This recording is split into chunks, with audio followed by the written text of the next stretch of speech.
Okay. All right, we'll talk. You guys have any pictures? No, it's cool. Maybe. But we'll let you know.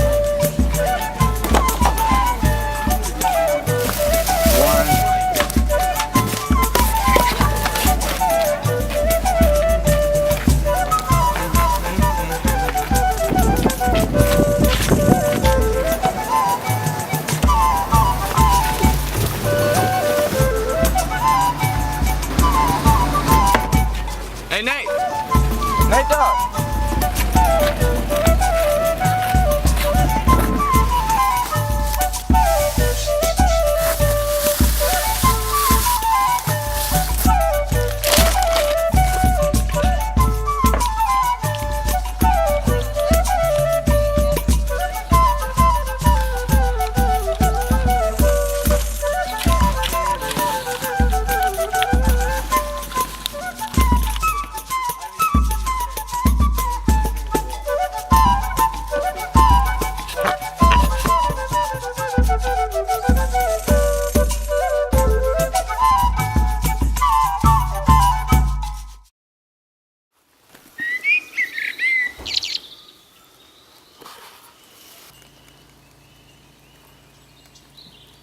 Carrot seeds are coming up, but like they're all bunched up in one place. So just gonna move some of them like this. Just grew a cover crop on it and then just let all that die of its own volition and lay down and just build soil. I mean, this soil here is amazing. It's like perfect crumb structure. Got the worms in there. Agreement that we all have that kind of just goes unspoken is our diet. It's like, there's no question about it, you know? We never have food here that isn't real food.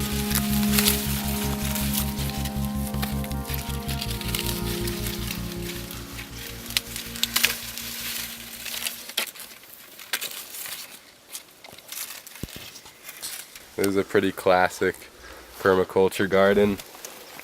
When you get mushrooms like this coming up, you know that you've got high fertility.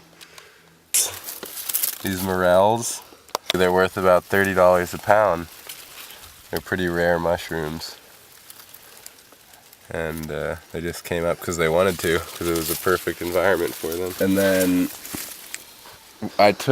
we had this surplus of boxes, and I put some boxes in the swales and planted potatoes into them. Yeah.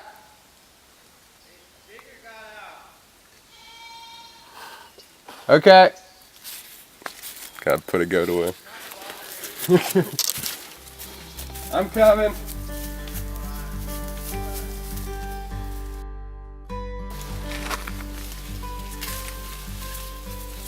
Growing up in LA, living in a city my entire life, being surrounded by the music industry, by actors and models and tons of different entertainment related things that are all very based in a story that is quite fictional.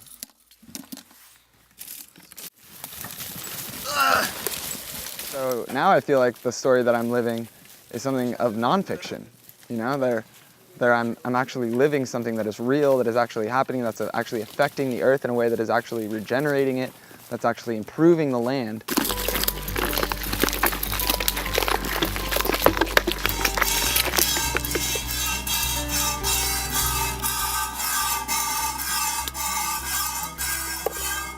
Since I've made that step outside of that environment, I've been able to truly connect with my human nature and been able to articulate myself and my thoughts and my being into a person that I would love and respect and choose to be around if I were not myself.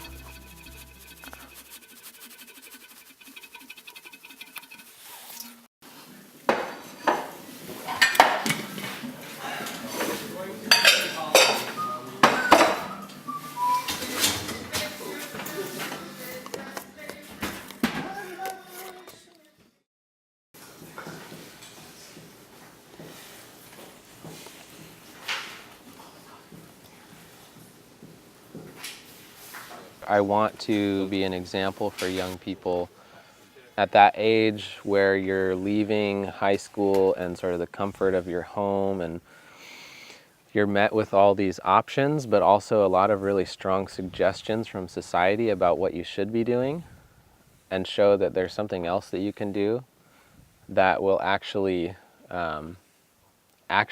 benefit society in the long run. Because if we keep trying to produce these functioning members of society within the conventional context, there won't be any society for this next generation. And once you can understand reading the patterns of the landscape and seeing the devastation that the human presence has had on the planet, somebody's got to do something in whatever way that we can, and we all have our niches in that. And mine is to observe nature, observe agricultural systems, bring them together, and teach about it. We had this huge resource of olives that were about to drop on the ground, and Sean and I saying, like, we're not going to pick and press these olives into oil. What can we do with these? And I was like, what's the best thing to convert this into a useful yield for us? They'll turn up the soil. They'll break the surface compaction on the soil. Of course, they're going to fertilize with manure and urine. They, just like all other creatures, are gardeners of what they like to eat. And so when we move them around, we have carob trees coming up, we have apple trees, we have tomatoes, squash, peppers, all kinds of different things come up in the wake of them. So we observe that pattern and put them in the right places on the farm where we want that effect. The other thing is that they're also part of sequestering nutrient that would otherwise be a waste. So, for example, today at the farmer's market, we got several boxes of produce. Either it was bruised or it was wilted, whatever the case was. It goes to them and gets upcycled and then integrated into our soils here instead of being lost to a landfill. It's not always vegetables. Oftentimes it's trimmings from butcher shops.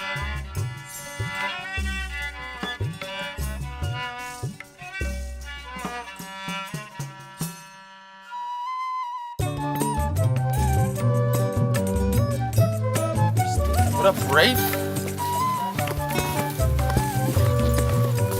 Take the pigs on a walk, dude. I'm taking her to the dog park with you. Oh, nice.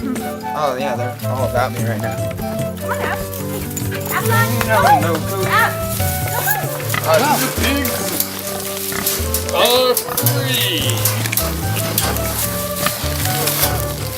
Go! Go!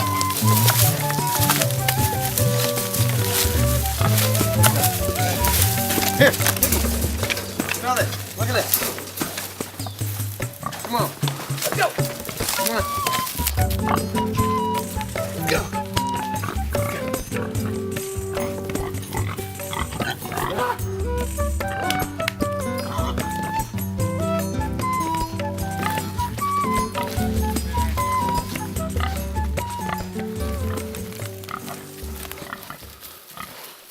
I first came to this farm and I first was introduced to permaculture. It's almost a year ago now, and we had just gotten the pigs here, and I kind of understood a lot more of what permaculture was and how animals were incorporated into the system. What you know about a pig rider? Pig rider! Pig rider, see! Oh yeah, you're jealous. I know. You want some too? You're jealous. Oh, here comes Clown. I think I'm ready to ride, dude. He's asking for it.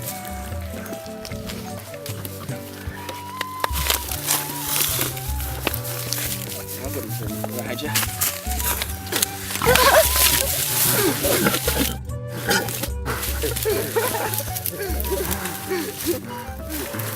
Freaks him out. I don't want to freak you out. I just want to ride you.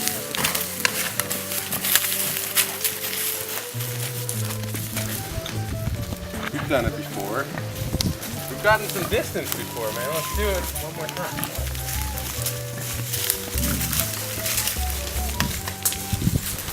gotta distribute the weight evenly. You kind of like it. To see this animal transform before my very eyes and be able to see how special for the animal, for us, that was against the grain of traditional agriculture, confinement operations. This animal lived a full life everywhere, all over this land, all 10 acres, constantly flowing through the land. And I think that was such a beautiful experience. Oh, I just trampled my wild tomato. Will you actually grab that bin? Welcome to the end of Monday. Welcome to the meeting. Does anyone else want to start? Or should I just start? I could start. Well, checking in. Hey everybody. Love you guys. Really appreciate everything that you do for me and the earth and the planet. And how you incorporate that into your lives and how you truly give of yourselves and show up. You know, we can just be open about our thoughts and our feelings, and everyone's really accepting. And that acceptance, I think, is what really pushes us forward and breaks boundaries. And it's an honor to break boundaries with all of you. For sure. I don't really know what was going on today. Started the day by learning that I don't have any planets in transit in my birth chart today, which is rare. There's like no active influences. Yeah. So thank you everyone for being part of this.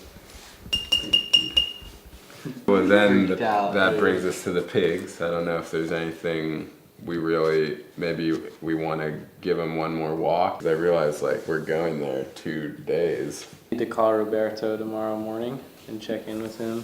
Okay. So I'll ask him about that. The other thing is we're gonna need to get a bunch of coolers together. A bunch of coolers for the meat. To bring it back. We have enough. My parents have quite a few. I mean, I'm so happy with the whole thing though.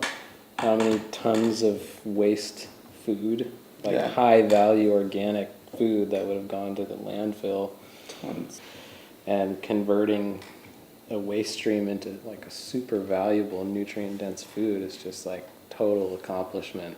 It feels really good, and it's gonna feel even better when we have a freezer full of that. To be completely honest, like I have no shame in saying that either. It's just they had a fantastic life, probably ate better than almost any pig in California right now. It is intense though. Like I feel more of like an emotional attachment to them than the goats and the chickens. Mm-hmm. Definitely the chickens. I've really been just kind of feeling that strongly more and more as it gets closer. Just like, wow, they've got these personalities and they're not going to be around anymore. Mm-hmm. Like, try not to get sucked into those thoughts because I'm like really attached to them in a lot of ways, you know, seeing them around all the time. I've been relatively detached the whole time because of the initial intention. Right. It's like it's really, you don't get too attached.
6.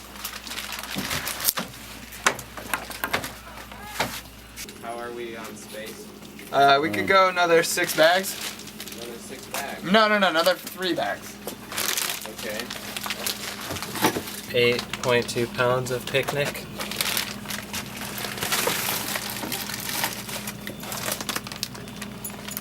Another 6.6 of picnic.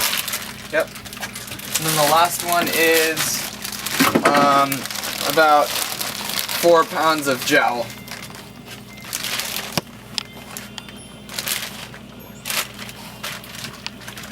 Also known as bacon. One of the blueberries, yeah.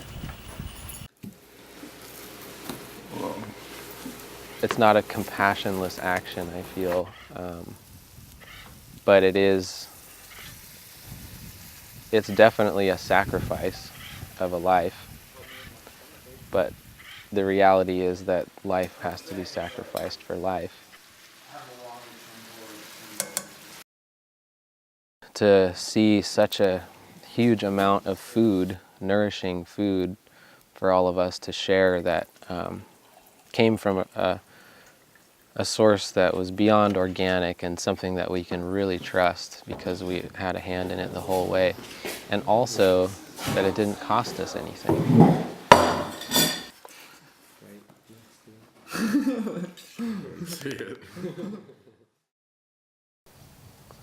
So the reason that I do it is just for that, is just to be in touch with literally the vitality of my own life, you know, because this meat is actually sustaining my body. So I want to know about the energy that I'm taking in to stay alive, you know.